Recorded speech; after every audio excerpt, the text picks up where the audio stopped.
Hi everyone, welcome to our webinar on electric vehicles and related infrastructure in Southeast Asia. Before we start, please be aware that we will be recording the webinar and we will send you an email with the link for a replay as well as the presentation slides that you will see today. For all questions, we kindly ask that you submit them into the Q&A box and we will go through them during the Q&A session after the webinar. Any questions that do not get answered in time will be sent to our speakers and we will follow up with you by email. And now I would like to introduce my commercial counselor, Mr. Reinhard Zimmermann. Thank you very much, Jennifer, for your introduction. It's a pleasure for me. Good morning to Austria, as well as good afternoon to Southeast Asia, to join our today's webinar related electric vehicles and electric mobility and infrastructure related to that. There are a lot of words now going about carbon neutrality, and well, in Southeast Asia, it's also a very hot topic, where most of the governments already came up with programs and initiatives to reduce carbon emissions. And the electric vehicles and all this surrounding infrastructure plays a very big part in that. That's why in this webinar today, we would like to focus and to cover the different existing situations in Malaysia, the Philippines, as well as in Indonesia. Also to showcase the goals of these countries and how much progress they have already succeeded in that. Well, to say some words to Malaysia before we continue with the other countries, Malaysia decided to have a zero CO2 target by 2050. Looks far away, however, a lot has to be done until succeeding with that. So one of the clues will be to adopt rapidly electric vehicles, not only in the private sector, but also in the public sector. And for that, they'll come up with interesting incentives to encourage the consumers. However, there are also a lot of lacking investments in the supporting infrastructure. And that's why we see this as a very good opportunity, not only for Austrian companies, that they can offer interesting technological solutions related, let's say, charging stations, battery storage solutions, etc., etc. Well, without further ado, with great pleasure, I would like to introduce our expert for Malaysia. We are very happy to have with us Ms. Siti Salwa Samsudin. She is the manager of the mobility team at MGTC. This is the Malaysian Green Technology and Climate Change Corporation, an organization which is part of the Malaysian Ministry of Natural Resources, Environment and Climate Change, and has the mandate to champion green economy in Malaysia. They are very strong partners with us, and they say thank you very much for joining us.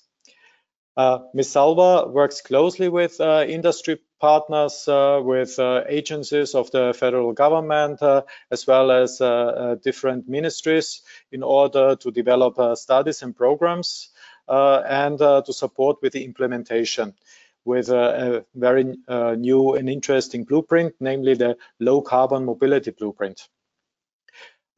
This is Malaysia's policy for the land transport sector related to the emission reduction. So thank you very much. I'd like to hand over now to Ms. Salwa, and I'm looking forward to your presentation. Thank you. Thank you so much. Hi everyone, my name is Salwa and I'm from MGTC under the mobility team, as introduced just now. So today I'll be sharing on the EV outlook in Malaysia and where we are. We are actually ranked third among Asian countries for CO2 emissions, and the road transport sector is our biggest emitter for transport and also the largest consumption of energy. And because of that, that's why Malaysia came out with the low carbon mobility blueprint, which is out and mentioned in the news or ministries. And this document development was led by the Ministry of Natural Resources, Environment and Climate Change. So it outlines the strategies and actions that's required to reduce both energy consumption and GHG emissions. When we talk about low carbon mobility for Malaysia, it's been in our policy documents since more than a decade ago. And even our main policy documents, including the 12 Malaysian Plan, the National Transportation Policy, Automotive Policy, and the latest one, the National Energy Policy, all mentions on low carbon mobility, and not necessarily EV, but hydrogen and biofuels and biodiesel. And low carbon mobility also supports low carbon cities, where we have the National Low Carbon Cities Master Plan as well. In Malaysia, we have about 155 local councils, and most of them have their own local plans on low carbon initiatives or agenda. So actually, when it comes to low carbon mobility, it is the solutions that are sought by not only the government but also the cities in Malaysia, because towards going towards our goal to 2050. In this blueprint, there are 4 areas that we are focusing on to decarbonize land transport. The first one is on improving vehicle energy efficiency, electric mobility, alternative fuel adoption, and also mode shift. So for order Malaysia to go to decarbon our land transport is not only just focusing on one sector, but all sectors are very important, because our cars, our internal combustion vehicles stands at 98% of overall total cars on the road today. If we talk about EV in Malaysia, it begins even back in 2011 with the National Key Economic Area document, where Malaysia had identified the EV industry as an economic growth sector to focus on. And from there, the first Mitsubishi i-MiEV was sold in Malaysia for 136,000 Malaysian ringgit. And even Proton came up with the first Proton Iris EV prototype in our one of our conference in 2015. For MGTC, this is also the years we started our own EV fleets, beginning with the Renault Twizy, Eclimo motorcycles, Nissan Leaf, Zoe, and also Tesla. Malaysia's journey for EV charging started in 2016, where the government granted MGTC about 5 million for the first phase to roll out EV charging across Malaysia. So that was the first 200 charging points, and it was later rebranded as Charge EV. So from 2016 to now, there are about 900 EV chargers in Malaysia, and we hope to grow that number to achieve our target by 2025 of 10,000 EV chargers across the nation. I would like to highlight that in 2020,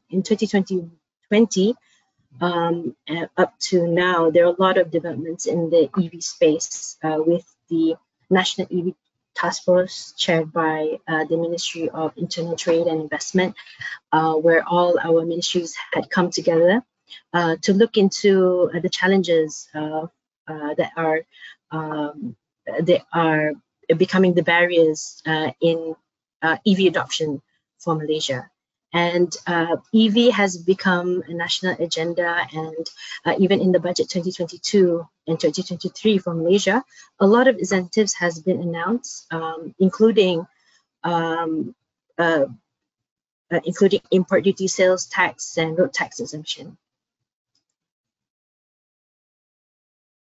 So this is how many EVs are there on the road in Malaysia. So these numbers might be different This is based on the data that we receive and analyzed by our team. So currently, we have about 3,600 electric vehicles on the road, cars, 112 buses, and 2,400 electric motorcycles on the road. So this number might be small, but it has been growing drastically in the past year. And definitely our challenges are the affordability of EV and also the range anxiety, and including the lack of fast charging and talent development, localizations of components, including a coordinated governance when it comes to EV, because it needs interministerial support from all angles. So what you see here is actually the EV market in Malaysia. So what we did was look at the market share that we have now in 2021 and the price range. So the models that are available in Malaysia are mostly on the higher range price, 100 Malaysian ringgit and above. While in the Malaysia market, the cars that are purchased in Malaysia are usually below 100,000 ringgit and below. So here, just recently, we have seen the introduction of Nita B EV car in Malaysia, but we're still waiting to and hope to populate this to market share segments.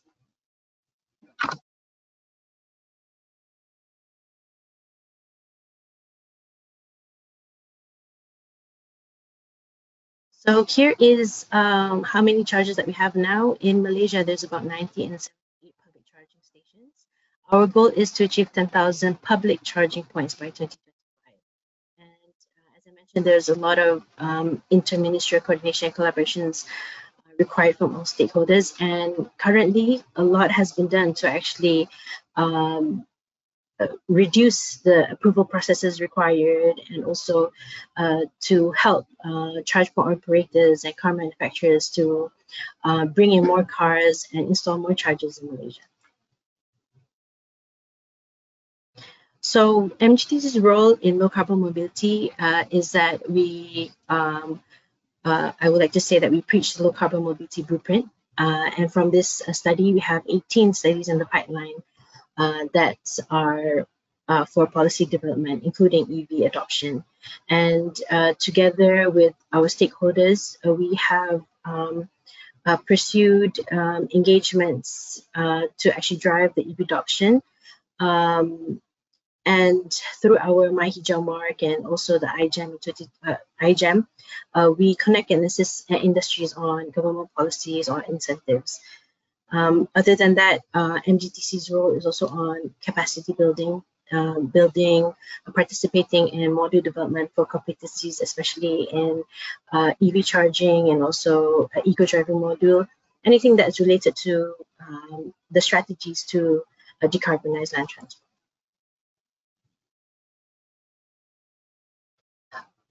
MGTC, a part of MGTC role in the National EV Task Force is actually to look at the targets for each city, each local council on how many chargers that we need to install. So 70% of those chargers will be demand-based, and 30% will be access-based. That is required to ensure connectivity from one location to the other. So we are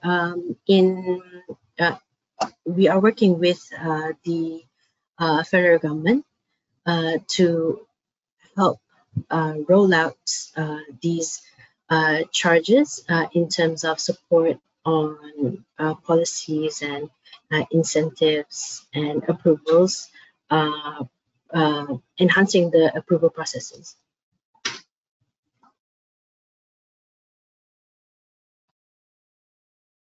For Malaysia, the potential in EV, as I mentioned, we started more than a decade ago, and it is based on our source from MIDA that Malaysia is actually the leading electric and electronics manufacturing hub in Southeast Asia.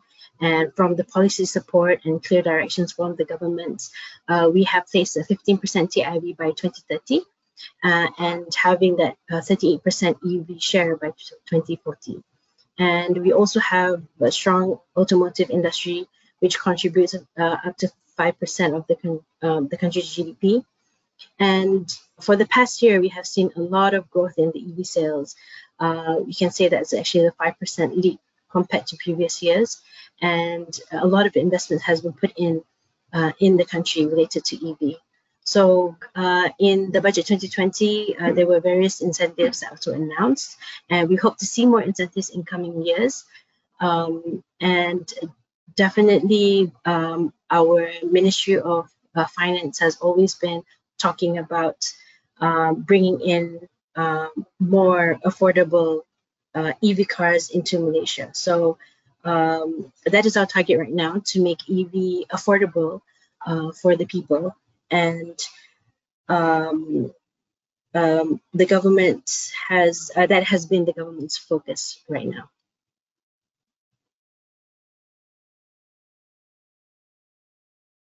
So lastly, before I end my presentation, I would like to invite you to join our iGEM. Our iGEM has been carried out every year since 2010 and has garnered 500,000 visitors since 2010. And for 2023, we'll be having more. We'll be having, our highlights will be the International Electric Mobility Showcase, and it will have being a global summit and roundtable CEO ministry session with many exhibitions, conference, and side activities. So our theme this year will be Race Towards Net Zero, Leadership for Climate Action. So with that, I would like to thank everyone for listening in. Thank you.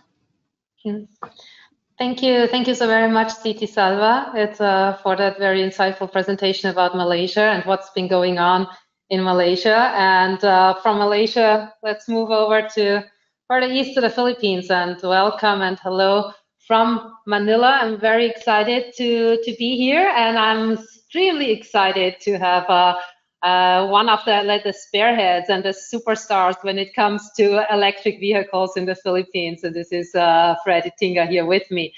I just, before we start with Freddy, I just want to I'll give you just a little briefer. We prepared something for everyone anyway. We'll hand that out. You've either received it already or will receive it afterwards. A short overview of the Philippine EV sector. However, just to let you know, exciting things are going to happen. The Philippine government passed the Electric Vehicle Industry Development Act. For all of you to remember, EVIDA, it's easier than the long name. They passed that last April 2022 with the goal of making EVs more accessible in the Philippines, give them a good start, and become having EVs and electric vehicles, especially in company fleets, as a valuable alternative to the combustion engine that we see. And the guy, Freddy, that will now join me and will be talking about it, as I said, he is one of the superstars, the early adapters of EV vehicles in the Philippines. I'll just give you a short introduction while he's getting he's coming back on here. Freddy actually worked in several sectors. So he is in the private sector, but also in government. He was in the technology sector all his life with Anderson Consulting and also Siemens. So Siemens next door, so the big names, he was working with them. And he has also created his own tech startup, which was K2 Interactive, and then later on worked in finance with Citibank. But the one thing that everybody knows Freddy in the Philippines about, because he has also been the mayor of Taguig City for 9 years. And when he was mayor, Taguig City became the fastest growing city in the Philippines, and is actually one of those cities that everybody looks at right now when it comes to infrastructure, when it comes to technology development, and obviously also when it comes to EV. So he has He has a lot of resilience, he has a lot of passion, and a lot of patience when it comes to really driving the case for EVs forward. And I just want he will talk about his initiative, which is Get EV, and the Comet. I had the great pleasure of driving around it. I just recently saw it on ETSA, on the big road that we have here in Manila as well. And as I said, if you are not gonna be a fabulous fan of EVs after his presentation, I really don't know what to do with you. But anyway, so Freddy certainly will make it interesting, and he will showcase one of the things that we are going to do here in the Philippines. So Freddy, thank you again. Maraming salamat for being here, and excited to hear your project here in the Philippines. Salamat po. Thank you. Thank you. Thank you so much, Christina, and thank you for having me here. And we'd like to present our initiative here in the Philippines, and it's called the Community Optimized Managed Electric Transport.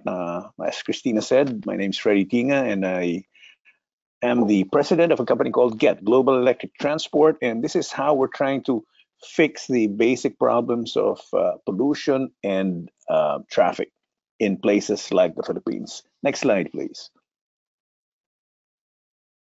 So we are doing this because we see the problems every day, and most of us who live in dense urban centers like Manila, like Jakarta, and places like that know exactly what we're talking about here.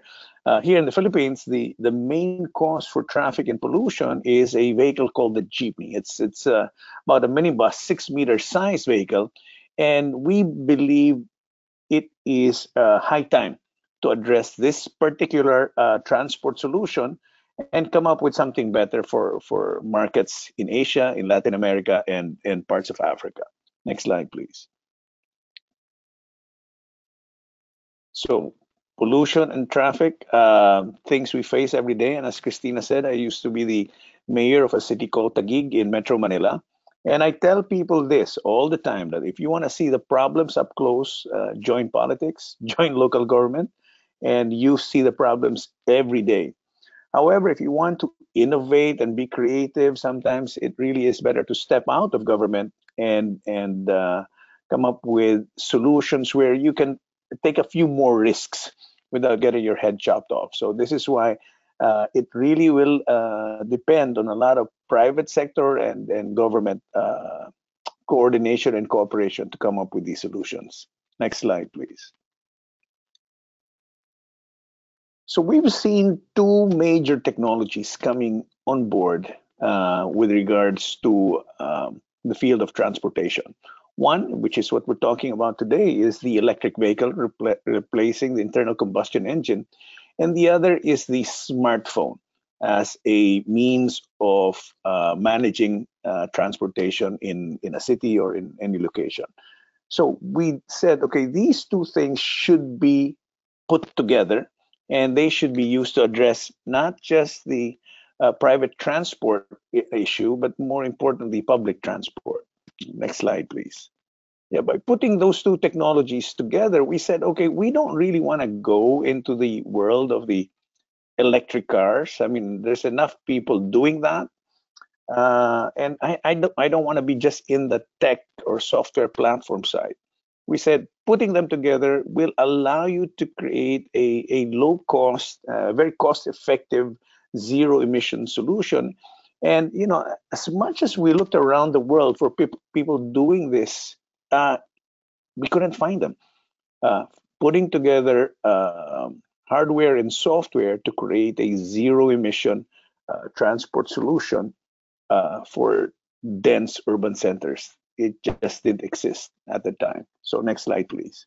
And so we went to a company called QEV. They are based in Barcelona, Spain, and they are in the world of electric racing, or actually they are in the world of racing, and electric vehicles just happen to be one of the things they do. So they do Formula E cars, they do high-end sports cars, and we said, okay, let's bring that kind of technology, that kind of know-how, that kind of experience into the world of public transport, into a Philippine setting, or a developing country setting, and they put the technology inside a 6-meter minibus. So this is the product we have. It's called the Comet. Next slide, please.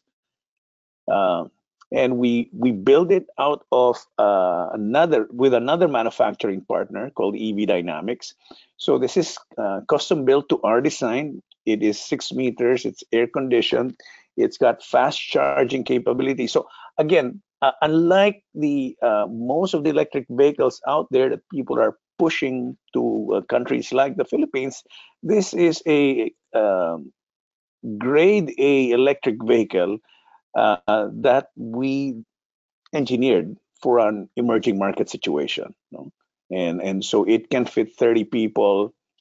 We've got access for people in wheelchairs. So again, these are a lot of things that maybe people out in the West would think are standard, but you don't see them here, not in the Philippines and not in markets like the Philippines. Next slide, please. We also partnered with a local company called IMI. It's one of the larger EMS manufacturers in the world.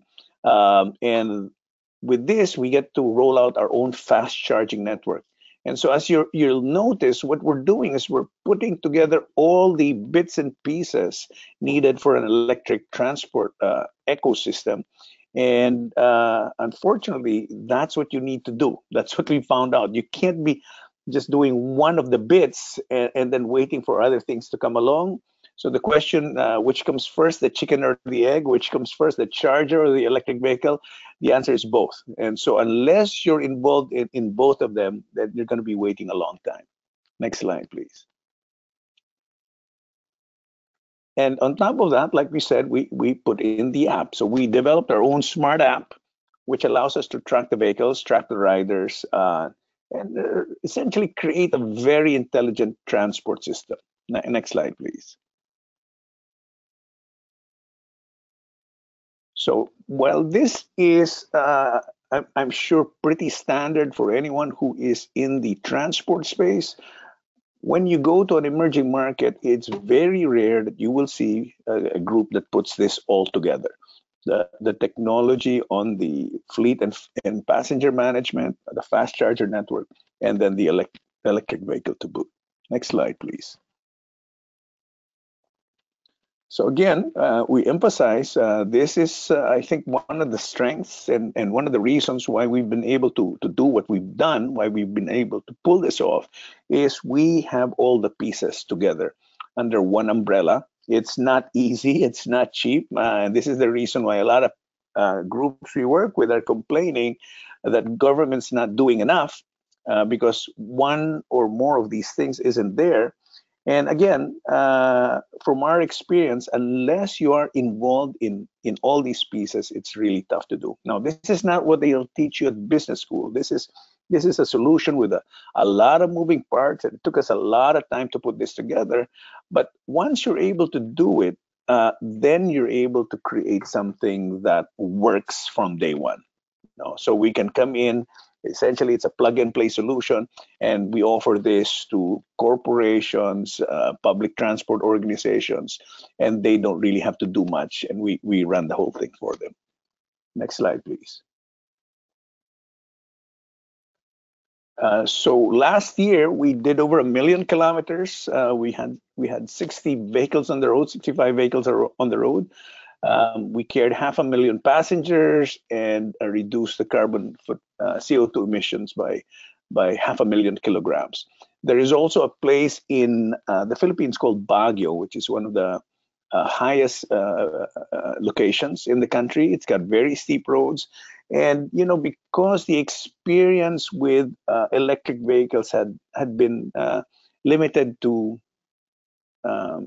we call them glorified golf carts, so not very good vehicles. A lot of people have qualms. A lot of people have issues with electric vehicles being able to climb steep roads, being able to handle harsh environments, and we've proven everyone wrong with this because these electric vehicles actually have more torque. They can carry more people. They can run more hours if it's put together well, which is what we've done in our deployments in the Philippines. Next slide, please. So just some comparison. This is in Philippine pesos, and I mean you can do comparison in US dollars as well. But we're essentially running at about 25% the fuel cost of an internal combustion engine in the Philippines. So a vehicle for vehicle, if you look at a Euro 4 diesel that is the comparative public transport model against what we have, we are running at a 25% of that cost, meaning a 75% fuel savings. So it's quite exciting from the operation side. And this is, and as fuel prices go up, it gets even more and more exciting for our partners. Next slide, please. As Christina said, the government is now prioritizing electric vehicles with the EVIDA law, which happened last year. And the regulators, the Department of Transportation and the franchising and regulatory boards, we are now in discussions with them as they're looking to open up how transportation is regulated and run in the country. Like one of our concerns was this nature of the fixed route transport, but with the analytics and intelligence, you can actually do real-time planning and move buses around where they are needed. Again, in many other countries, this is not unique. But in the Philippines, where everyone is still, or most people are still using a franchise-based system where you only run specific routes, it makes for a terribly inefficient use of vehicles, right? I mean, we've got a very big business process outsourcing industry, a big call center industry at night. And can you imagine if I had to move vehicles from a fixed route in the morning to service as a shuttle, service those companies as a shuttle at night? It would mean I would have to move routes. And if I follow the strict definition of the franchise, then I would be breaking the law. So this is where government is coming in with a regulatory nature, where they are now starting to understand that the goal is not to have more vehicles on the road, but to have a more efficient use of those vehicles on the road. So this is why we believe the focus should be on this kind of flexible public transport, as opposed to private cars or even the big buses, which don't have the flexibility of vehicles like what we're rolling out. Next slide, please.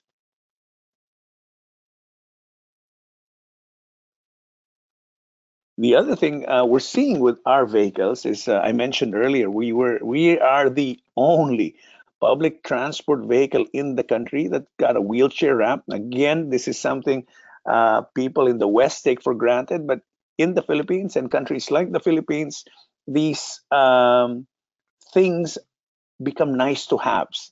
They despite the law saying that it is mandatory, we don't see them. So people with disabilities have a very hard time going around in Metro Manila. The other thing we found out, and I mentioned, we use an app to have our passengers board our vehicles. We're getting data and statistics where over 60%, the latest stat we have is they're closing on 70% of our riders are women, of our passengers are women. And so we started doing interviews of why this was so. And basically, men will ride anything. They really don't care the quality of the transport. The women were more choosy. The women were more selective. The women wanted something safer, something more comfortable. And the number one reason they were saying they were riding our vehicle is the safety and they did not fear sexual harassment on board. So this is a big thing. We're doubling down on this. And the fact that we're providing transport for a more choosy audience, I think is going to be very good for us in the long haul, because the goal really is to make people ride public transport. So the reason why cars have become the preferred mode of transport for countries like the Philippines and other parts of Southeast Asia is because public transport is a mess. But if you can fix public transport and make it make it safe, easy to use, comfortable, and it brings you to where you want to go or as closest to where you want to go. Then you start thinking about dumping the car at home, not having to bring a car, not having to buy a car, and actually saving on fuel and parking costs. No? So by improving public transport, we address both the issues of traffic and pollution. Next slide, please.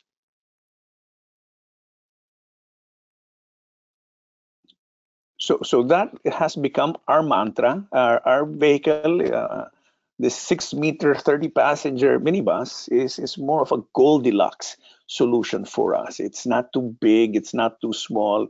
It allows us to do flexible route planning. It allows us to bring more people to where they want to go. It's not quite a taxi, but at the same time, it's not a subway, right? So your infrastructure costs are much lower.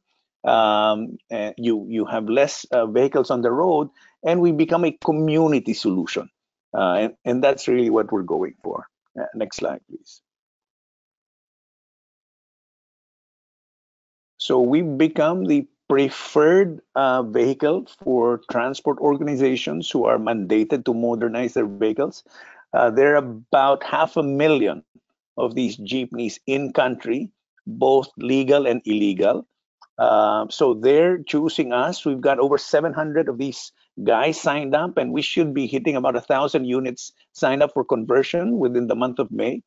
Of course, the corporations, both for their daytime and nighttime use, are choosing us as their preferred shuttle service, and so that's great. So we see this as the shuttle service and public transport starting to meld as one under one system using one vehicle. No? So this is what we're going for, at least with our product and the situation we're in. Next slide, please.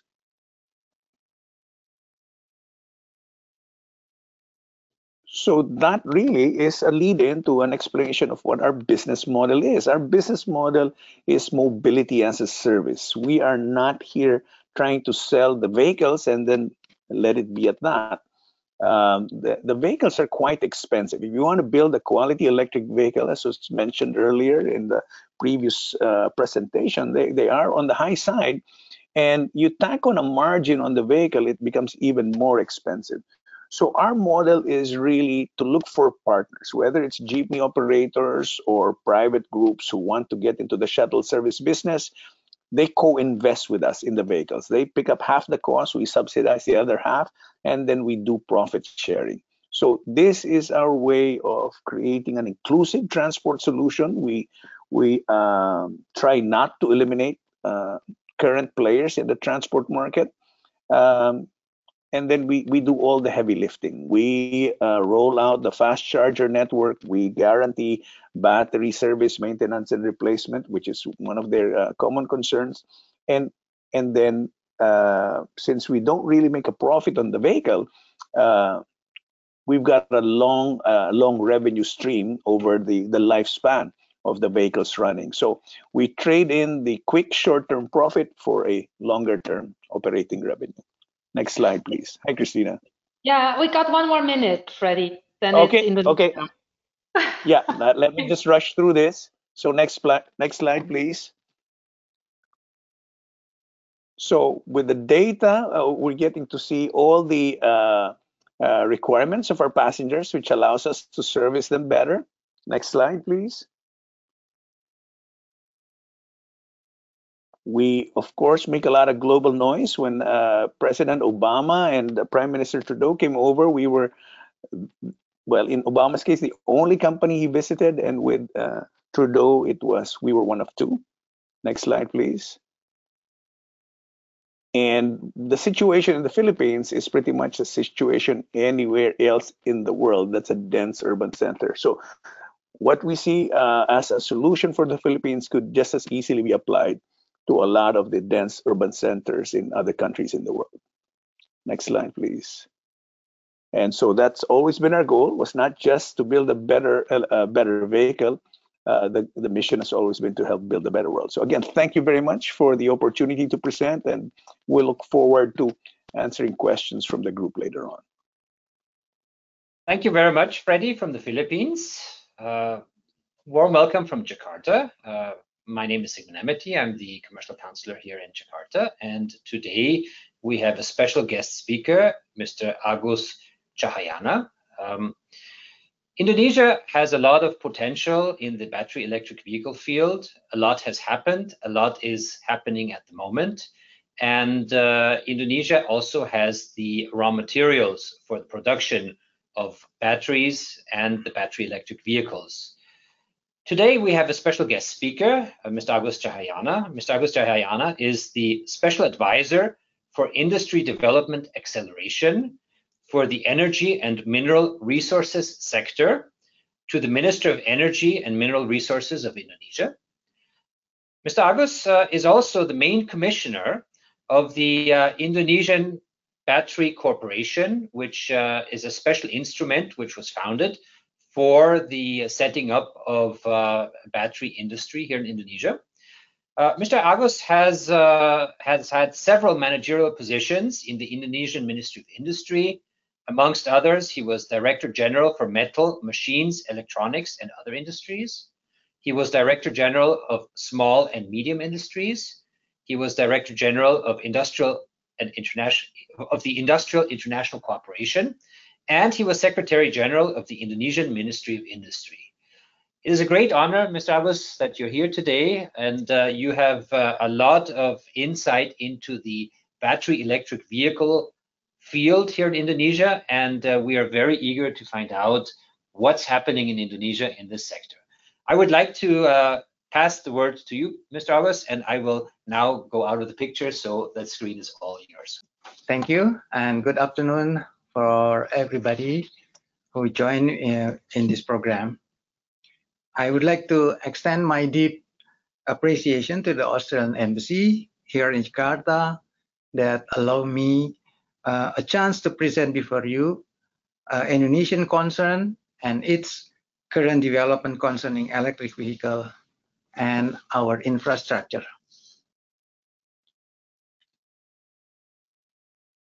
I would like to explore my presentations with 5 topics concerning the subject that we are currently discussing in this very important webinar. First, brief of Indonesian economy and automotive industry, the development of Indonesia EV battery industry, national EV charging unit development plan, of course, government incentive, and next potential project partnership for further development is important for Indonesia and I think Southeast Asia. And I will end up my presentations with concluding remarks. So I begin my presentations. First topic is brief of Indonesian automotive industry.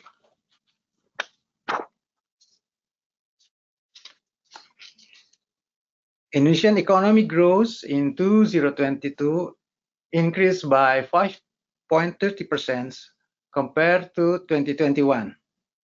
And thanks to the automotive industry that grew by 10.67%, it's even bigger than the non-oil processing industry, which was only 5.1%. So on our right is actually the profile of Indonesian automotive industry in 2022. 4W is four-wheeler, 2 and 3W is 2 and 3-wheelers. So there is a lot of company already joined in the automotive industry, and they produce a lot of cars, components, and also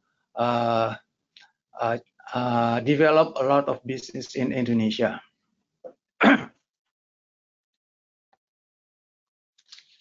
So this is the performance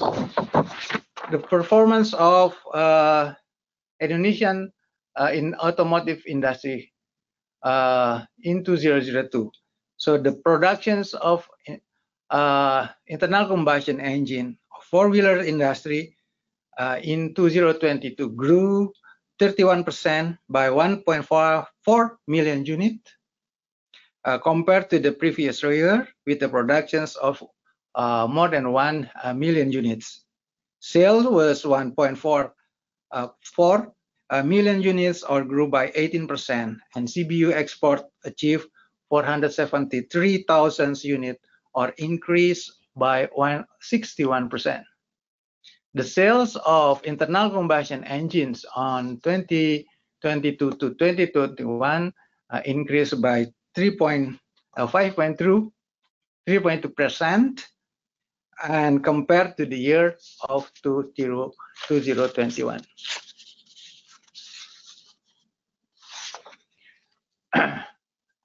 Indonesia is targeting that in 2030, there are accumulatively about 600,000 units of four-wheeler and 9 million units of two-wheelers already on the street, with the saving of 21 million barrels of oil and reduce almost 8 million tons of CO2.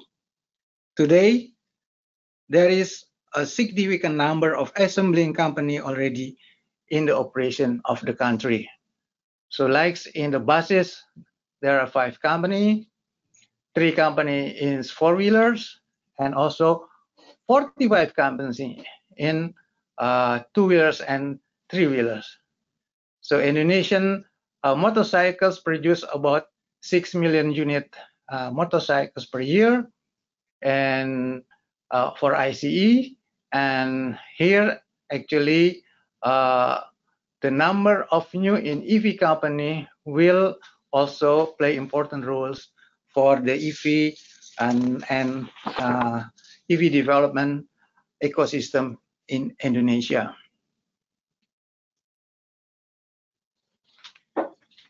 So if Indonesia is successful in achieving that development target, so by 2035, the four-wheeler EV and two-wheelers EV ecosystem development will require up to 94 gigawatt hours per year of batteries, and they are able to reduce fuel consumptions by 23 million barrels per year.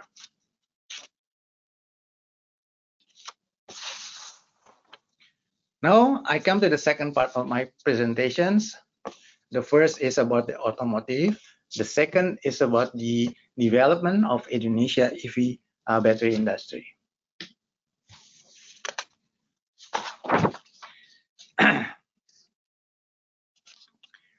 There are 3 companies already finished the factory contractions.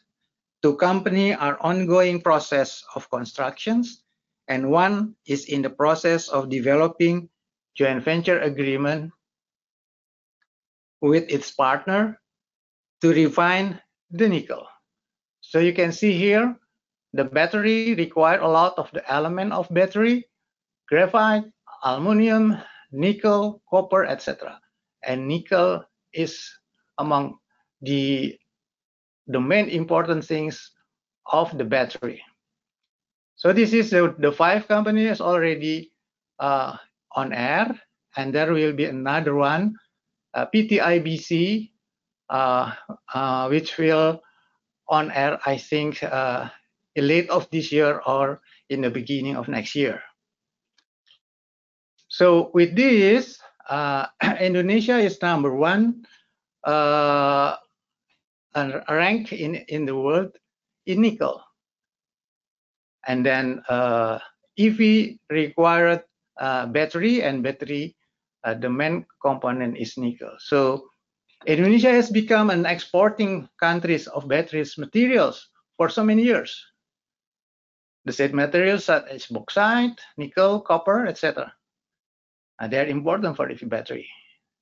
So the fast development of EV with lithium NMC or nickel, mangan, cobalt battery technology is a promising phenomena in the recent year. So Indonesia is blessed with mineral reserve for battery, particularly nickel and cobalt as associated to nickel. With the production of 240,000 ton, it's equal to 320 gigawatt of gigawatt hours of battery. If we calculate with nickel, mangan, cobalt with the ratio 8 to 1 and to 1.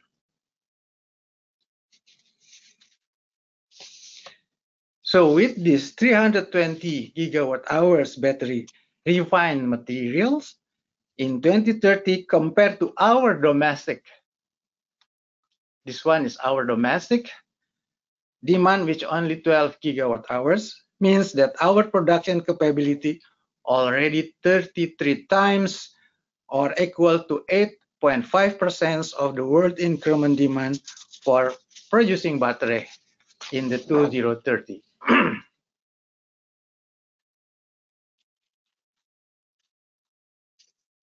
Indonesia now is also in preparations to continue setting the productions of not only refined battery material, but we want to establish a complete system, end-to-end ecosystem of battery, from battery chemical, and sooner to produce battery cathode, and also to cell, and also the battery pack.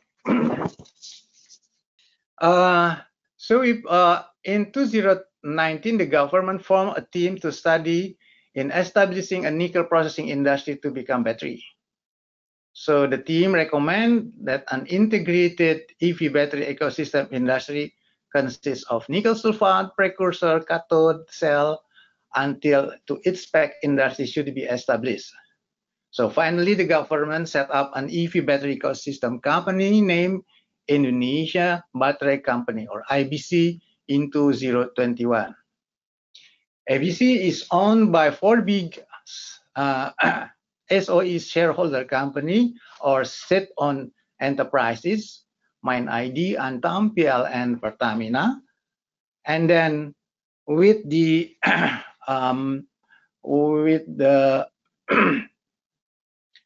aim that first is fulfill domestic needs, and then start domestic battery business up to 2023, and up to 2026 become a global player for battery raw materials, become a regional player for EV battery, and after 2027 we are going to further expansion of the players to EV battery and regional player for EV. So in the macro ways, we expect the impact for the GDP was 25 billion US dollars. It also will absorb about 20,000 people. Of course, we're adding up 9 billion US dollar to the Indonesian devisa.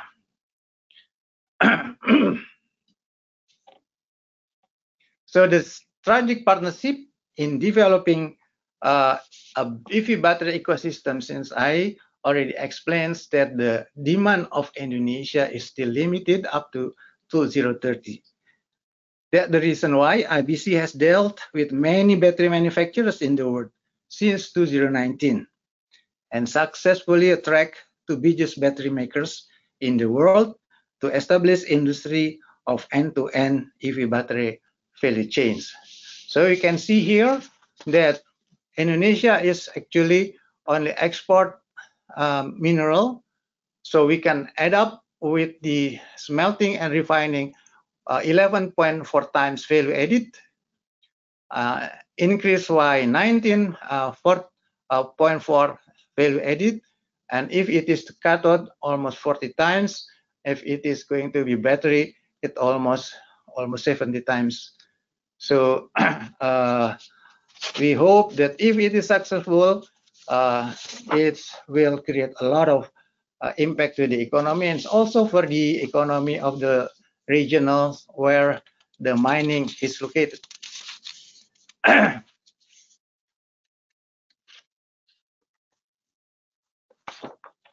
the IBC roadmap you can see here, as I already explained, from 2022-23 to 024 is already finished the factory, and then 2026 cell factory is done, and we hope in 2030 we are able to become one of the players in Southeast Asia in EV battery.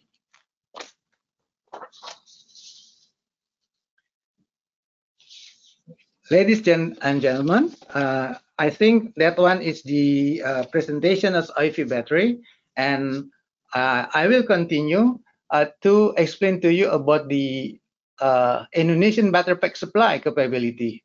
So in terms of battery battery pack supply chains, we also have an investor, which is the process of the final stage constructions. The company name is Hyundai, and then Hyundai LG Indonesia Green Power. So the joint venture between LG Energy Solution and Hyundai Motor Group. So the investment value is about 1.1 billion US dollar, producing 10 gigawatt hours battery capacity per year, employ about 1,000 workers, and we expect the commercial productions targeted in April 2024.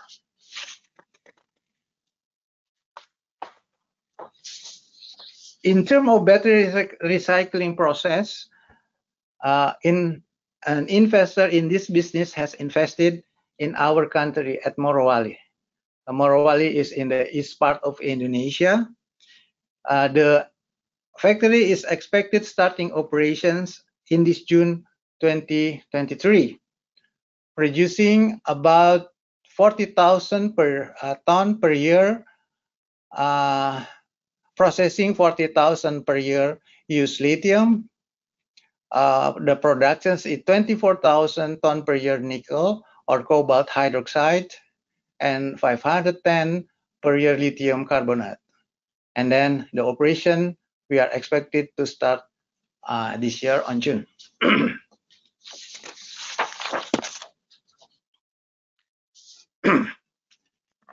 Instead of electric vehicle and its associates such as battery, etc., charging units are very essential.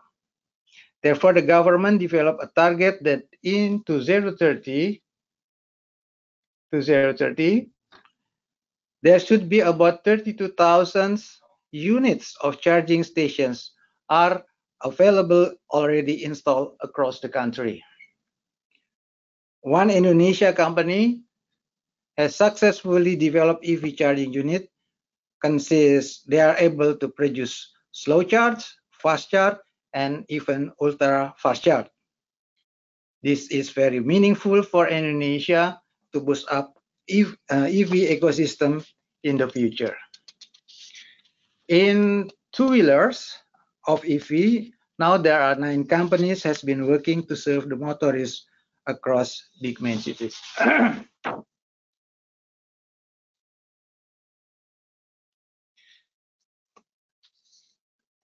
Indonesia is very aware about the importance of EV and its related ecosystem to reduce emission. Therefore, the government anticipates its opportunity by issuing EV and EV battery development policies. So in 2019, the president issued a decree regarding the development of EV, accelerating of EV in Indonesia.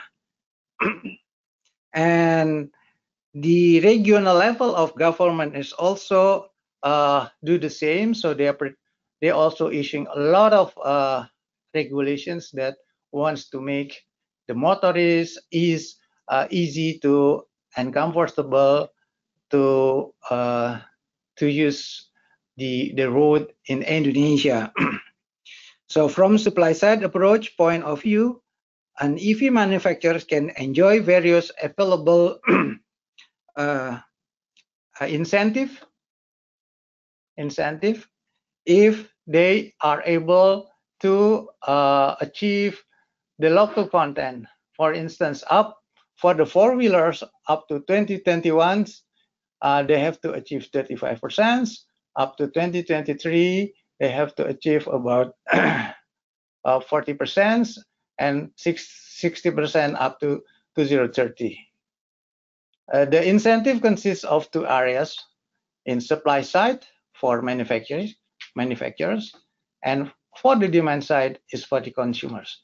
I think we are understand that the price level of EV versus internal combustion engine is the problem of Indonesia. Why the the populations of EV is a little bit difficult to move. So a number of policy has been issued by the government, and those incentive is dedicated for attracting supply side or manufacturing, and hoping that the consumer also attract to buy EV. So this is actually the approach that we are currently developing in Indonesia. I think I come to the next, the potential project, the topic number 5, that as I already explained, the cathode is actually already been our portfolio. We almost have 2 companies, international company now will be operated in Indonesia to produce this component, but we still need a node, we still need a separator, we still need electrolyte in order to make a battery complete within the country. In the EV, of course, we are welcome to the investment of electromotor, inverter, etc. And in the charger, also, with the development of EV, we hope that a lot of investment also can come and enjoy the market.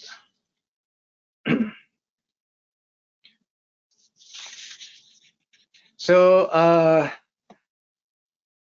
I think I would like to end my presentations with sort of concluding remarks that in 2035, the world's need for battery will reach 5,300 gigawatt hours, which is dominated by four-wheeler electric vehicles, two-wheelers, electric vehicle buses, battery energy storage system, and also electronic goods.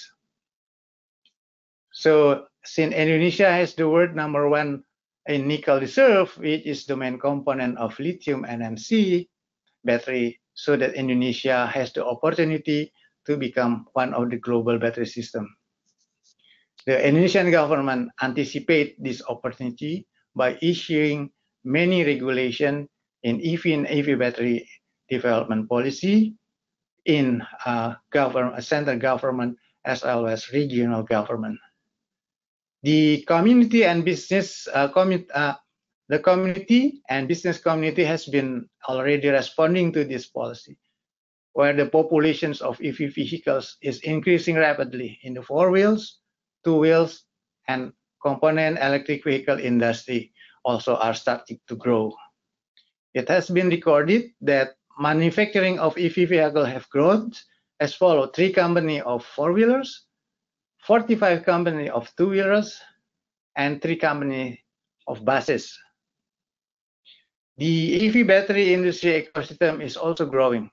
There are 6 companies in the upstream refinery sector, of which 1 company operates from upstream to downstream, 1 recycle company, and 1 charging system manufacturing company, not including company engaged in the bicycle swap battery business of electric motor.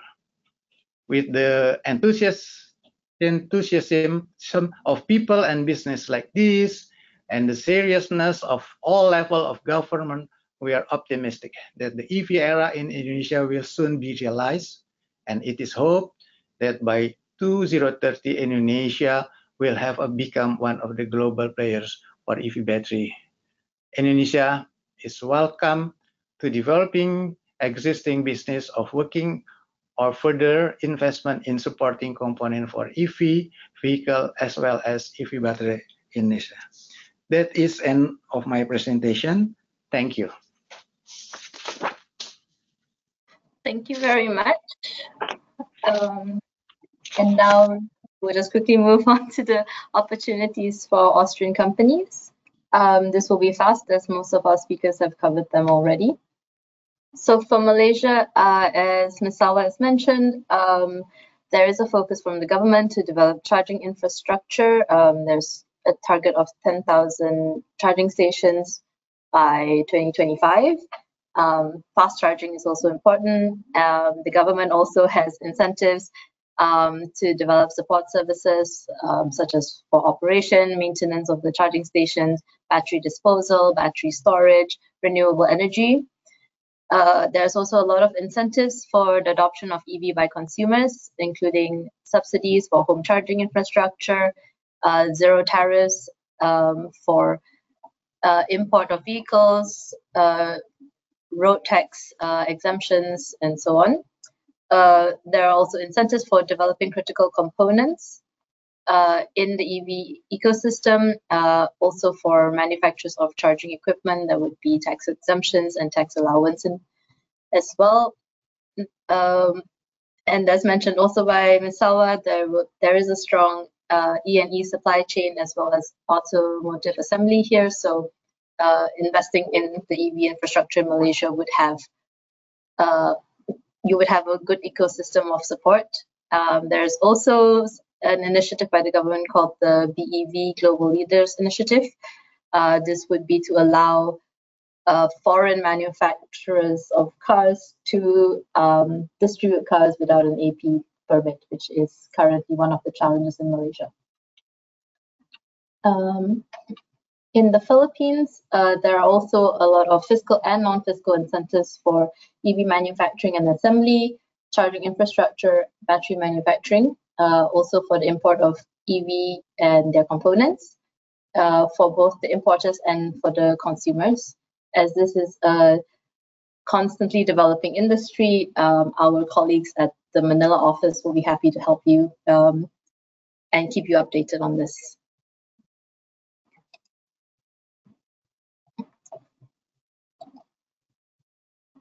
For Indonesia, as mentioned by Mr. Agus, the government is boosting local battery production as they have some of the largest reserves of raw materials.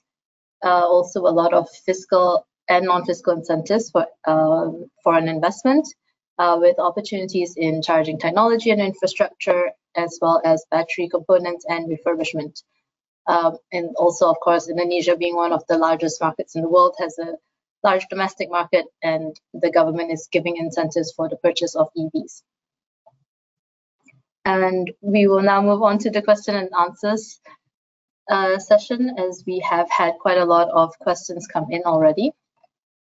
So the first one would be, are there any updates of Malaysia's hydrogen FCEV strategies? And this would be then addressed to Ms. Salwa. Okay, so Malaysia now is actually working on the hydrogen economy and technology roadmap, and it's set to launch sometime this year by the Ministry of Science, Technology, and Innovation. So definitely in that roadmap, there are strategies related to FCEV, and for now, it's in, we are all looking forward for that roadmap to be launched. In terms of Sarawak, Sarawak is the first adopter of hydrogen as fuel for transportation for Malaysia, and currently their hydrogen fueling station is up and running and has been on trial with a few hydrogen buses since I think it's coming into the third year. And also early this year with the Toyota Mirai to add into the addition to the hydrogen fleet.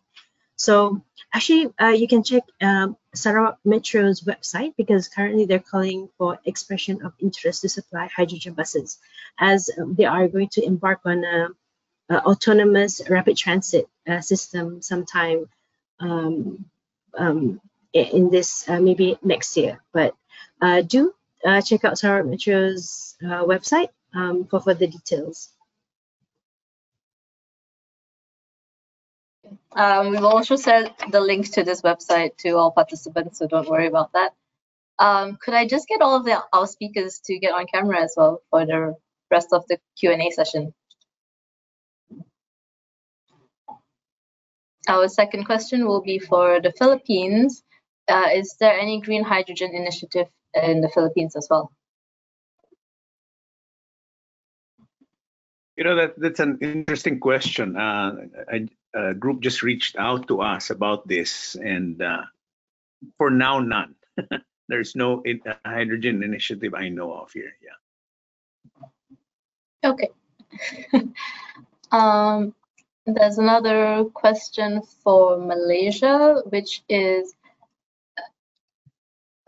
sorry, it's in German, so I'm just translating. Is it possible to set up an A-fuel production facility in Malaysia? So A-fuel is a specific product from Austria, which reduces CO2 consumption. But I think maybe Ms. Sawa, you can answer it as a general alternative fuel production facility.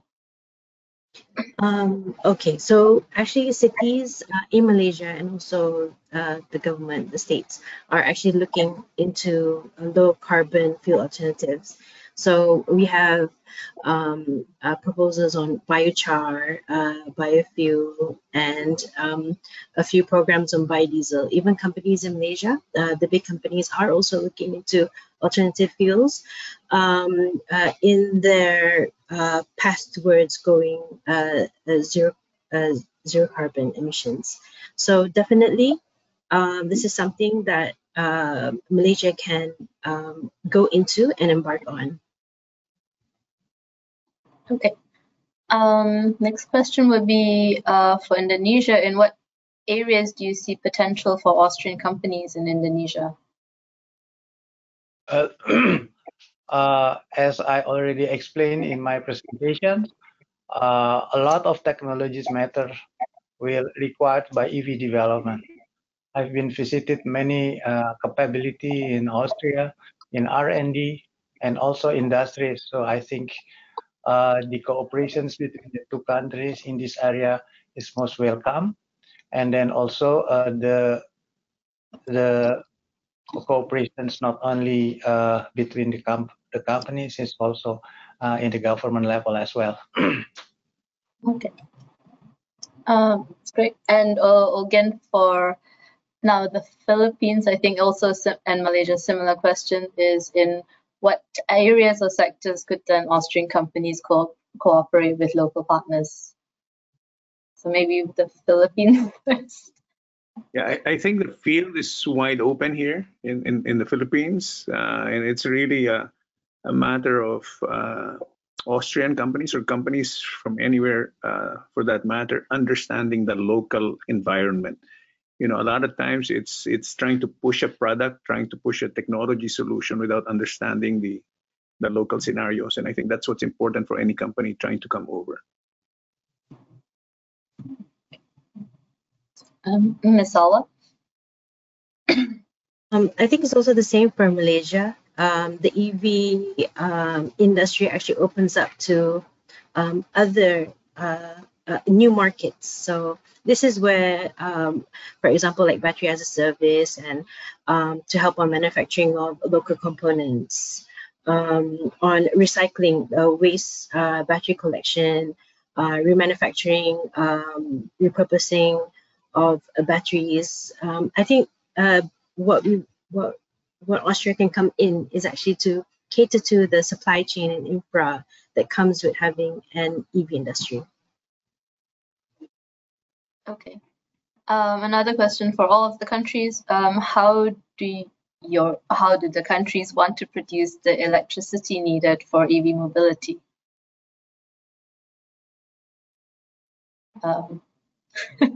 Maybe we start with Indonesia. Yes. For Indonesia, it's very specific. In Java Island, we have a very big excess capacity, but in other islands, it's also big. The supply of the electricity probably is not that enough. So now Indonesia is trying to develop what we call it smart grid. So we are going to connect between big islands in Indonesia, so we can connect those islands and then utilize all the sources. In Java, we have excess capacity in electricity, and in other islands, we have a very big capacity in new energy sources like PV and also wind, etc. So we are going to connect all those islands and then make it balance one to the other. It become a very big opportunity for Indonesia and other islands. So we will be equal of the island one to the other. Thank you. Maybe Ms. Sala for Malaysia. For Malaysia, our RE comes from hydro and also from solar. And currently Malaysia's RE energy is at 25%. So our target based on the roadmap is 40% by 2035. However, I think everyone knows that for Malaysia, we are not allowed to export electricity from RE. So the ministry is also looking into that. But for now, for renewable energy, our target is 40% by 2035, and through one of the agencies under Malaysia, they have from time to time they will announce a quota for feed-in tariffs and metering. Okay, and let's wrap up with Mr. Freddy. Well, it's the same. I think we're all trying to go renewable for power source. You know, that's not our responsibility as the electric mobility company, but we get asked that question all the time, and I think it's starting to happen with the pressure to produce more from renewable, and you will end up at some point in time, hopefully, with from a well to wheel situation of it's all renewable, it's all sustainable. Okay, well, thank you very much. Unfortunately, as we are running over time, we have a couple of more questions, which we will reply by email. But for now, we have to wrap it up. So thank you very much again to all of our speakers. Just a quick note to all the Austrian companies. We have some upcoming events and reports as well. So there will be a trade mission to the Asia Clean Energy Forum in the Philippines. We have an Austrian pavilion at IGEM, which was mentioned by Ms. Salwa earlier. There is Austria Connect, which is a regional conference where all of the countries are involved, which will be held in Singapore. And there will be a trade mission for infrastructure development in Indonesia. So if you are interested in any of these, please contact our offices. And that's it. Thank you very much, everyone, for your time. Thank you so much. Thank you. Thank you very much. Thank you.